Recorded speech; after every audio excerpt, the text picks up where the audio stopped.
श्री शिवाय नमस्तुभ्यम। हर हर महादेव। दोस्तों आज की इस वीडियो में आप सुनेंगे सावन मास महात्म्य के 10वें अध्याय की कथा। तो आइए भगवान भोलेनाथ और माता पार्वती का ध्यान करते हुए कथा को प्रारंभ करते हैं। महादेव जी कहते हैं कि हे देवी, पूर्व काल में श्वेत केतु नाम के एक राजा थे। वो बड़े भारी तपस्वी थे। उन्होंने प्रभास क्षेत्र में आकर समुद्र के तट पर शिवलिंग की स्थापना करी और महान तप प्रारंभ किया। तपस्या और नियम का पालन करते हुए उनके 14 वर्ष बीत गए। तब मैंने उन्हें दर्शन दिए और कहा, हे सुब्रते, वर मांगो। तब राजा श्वेत केतु ने कहा, हे प्रभु, मुझे अपनी अविचल भक्ति दीजिए और इस स्थान पर सदा निवास कीजिए। एवं मस्तु कहकर मैं वहाँ से अंतर्ध्यान हो गया। कुछ काल के बाद राजा श्वेत केतु ने उस लिंग की आराधना करके महान अभुयुक्त स्थान को प्राप्त किया। इसीलिए उस शिवलिंग का नाम श्वेत केतुश्वर हो गया। उसके बाद कलयुग आने पर पवन पुत्र भीमसेन अपने भाइयों के साथ तीर्थ यात्रा करने के प्रसंग से प्रभास क्षेत्र में आए। उन्होंने रात्रि में जागरण किया, समुद्र के समीप लिंग का पूजन किया और तब से उनका नाम भीमेश्वर लिंग हुआ। विश्वेश्वर लिंग का एक बार दर्शन कर लेने से अनेक जन्मों के किए हुए पाप और इस जन्म के भी बहुत से पाप नष्ट हो जाते हैं। भीमेश्वर से पूर्व और सोमनाथ से अग्निकोण में सरस्वती देवी द्वारा स्थापित महाप्रभावशाली भैरवेश्वरा और भैरवेश्वरा करके सरस्वती देवी का पूजन करता है और वो वाणी जनित समस्त दोषों से ही मुक्त हो जाता है। जो अघोर मंत्र से दूध के द्वारा उस लिंग को नहलाकर उसकी पूजा करता है, वो यात्रा के उत्तम फल को प्राप्त करता है। वहाँ से चंद्रेश्वर देव के पास जाएं। वो स्थान सोमनाथ के दक्षिण 7 धनुष की दूरी पर स्थित है। पूर्व काल में चंडी देवी ने भगवान दंडपानी की स्थापना की थी। उसके बाद मेरे गढ़चंद ने उस लिंग की आराधना की और वहाँ बड़ी कठोर तपस्या की। इस कारण पृथ्वी पर वो चंद्रेश्वर लिंग के नाम से विख्यात हुआ। चंद्रेश्वर को दूध, दही, मधु, घृत और ईख के रस से स्नान कराएं। फिर उसके श्री अंग में कुमकुम का लेप करें। फिर कपूर, खस और कस्तूरी मिलाया हुआ सुगंधित चंदन लगाएं। उसके बाद फूलों से पूजा करें। इसके बाद धूप और अगरू निवेदन करके अपने वैभव के अनुसार वस्त्रों से पूजन करें। उत्तम नैवेद्य लगाकर दीपमाला जला कर रखें। ब्राह्मणों को यथाशक्ति दक्षिणा दें। ऐसा करने से पितृकल्प पर्यंत तृप्त रहते हैं। हे पार्वती, सुनो, सोमनाथ से पश्चिम 7 धनुष की दूरी पर आदित्य शवर नाम के शिवलिंग के समीप जाएं, जिसकी स्थापना साक्षात भगवान सूर्य ने की है और जो सभी पातकों का नाश करने वाला है। त्रेता युग में महात्मा समुद्र ने 10,000 वर्षों तक रत्न के द्वारा आदेश्वर का पूजन किया। इससे पृथ्वी पर इनका नाम रत्नेश्वर प्रसिद्ध हो गया।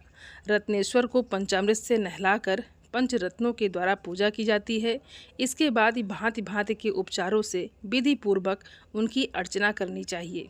ऐसा करने पर मनुष्य मेरु पर्वत के दान का फल प्राप्त करता है। उसे सब तीर्थों के सेवन का फल प्राप्त होता है और वो अपने पितृकुल और मातृकुल दोनों का ही उद्धार कर देता है। रत्नेश्वर का दर्शन करके मनुष्य के भी पाप नष्ट हो जाते हैं और जो विधि पूर्वक रत्नेश्वर लिंग की पूजा करके शतरुद्र का जप करता है, वो फिर इस संसार में जन्म नहीं लेता है। हे महादेवी, वहाँ से परम उत्तम अंगारेश्वर के समीप जाएं, जिनकी स्थापना भूमिपुत्र मंगल ने की है। ये स्थान सोमनाथ से ईशान कोण में है। पूर्व काल में मंगल ने प्रभास क्षेत्र में आकर बाल्यावस्था से ही तपस्या के द्वारा मेरी आराधना की। तब मैंने संतुष्ट होकर उन्हें वरदान मांगने को कहा तो मंगल बोले, हे सर्वेश्वर, मुझे ग्रह का पद प्रदान करें। तब मैंने तथास्तु कहकर मंगल को बताया कि जो मनुष्य वहां आकर भक्ति पूर्वक तुम्हारी पूजा करेगा, उसे कभी तुम्हारे द्वारा दी हुई पीड़ा नहीं भोगनी होगी। और ऐसा कहकर मैं अंतर्हित हो गया। मंगल देव ग्रहों के मध्य में विमान पर विराज रहे हैं। अंगारेश्वर से उत्तर दिशा में महाप्रभावशाली बुद्धेश्वर विद्यमान है। उनका स्थान वहाँ से अधिक दूर नहीं, 2 ही धनुष के अंतर पर है। वो दर्शन मात्र से ही सब पाप नष्ट कर देते हैं। हे देवेश्वरी, बुद्ध ने पूर्व काल में वहाँ बड़ी भारी तपस्या की और निर्मल शिवलिंग स्थापित किया। इससे संतुष्ट होकर मैंने बुद्ध को भी गृह तत्व प्रदान किया। बुधवार और अष्टमी के योग में बुद्ध द्वारा स्थापित शिवलिंग की विधिवत पूजा करके मनुष्य को राजसूय यज्ञ का फल प्राप्त होता है। बुद्धेश्वर के प्रसाद से उसके कुल में दुख और दुर्भाग्य प्रवेश नहीं करते। मंदिर के पूर्व भाग में सिद्धेश्वर से आग्नेय कोण में बृहस्पति द्वारा स्थापित महालिंग है।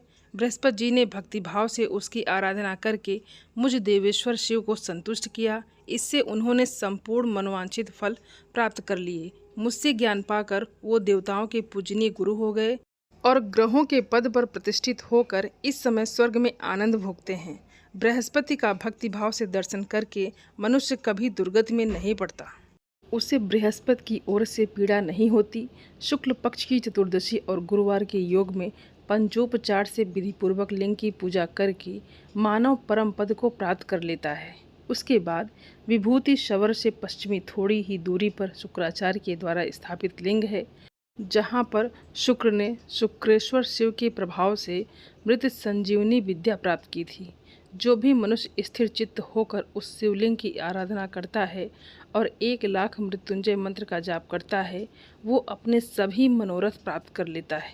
शुक्रेश्वर का दर्शन और स्पर्श करके मनुष्य जन्म से लेकर मृत्यु तक के सभी पादकों से मुक्त हो जाता है।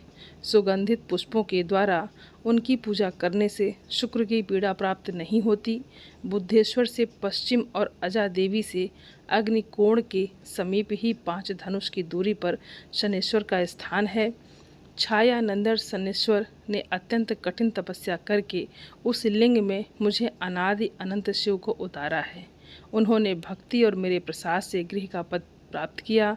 शनिश्चरा गुड़ और भात से ब्राह्मण को तृप्त करें, उसे काले रंग का बैल दान करें। उसके बाद सब प्रकार की पीड़ाओं को निवारण करने के लिए अनेक स्तोत्र द्वारा शनेश्वर देव की स्तुति करें।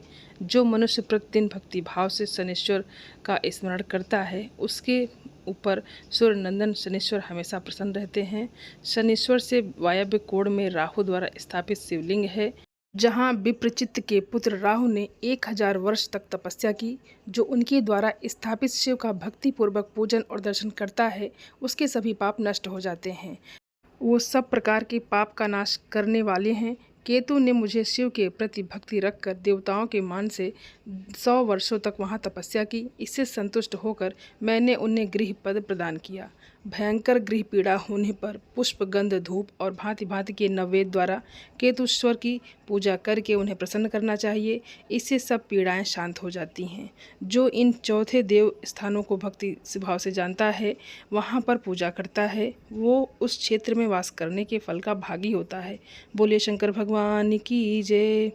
दोस्तों, उम्मीद करती हूँ ये वीडियो आप सभी लोगों को बहुत अच्छी लगी होगी और आप सभी सनातनी भाई बहनों से मेरा विनम्र निवेदन है कि मेरे चैनल को सब्सक्राइब कर लें और वीडियो को लाइक और अपने फैमिली फ्रेंड के साथ शेयर ज़रूर करें।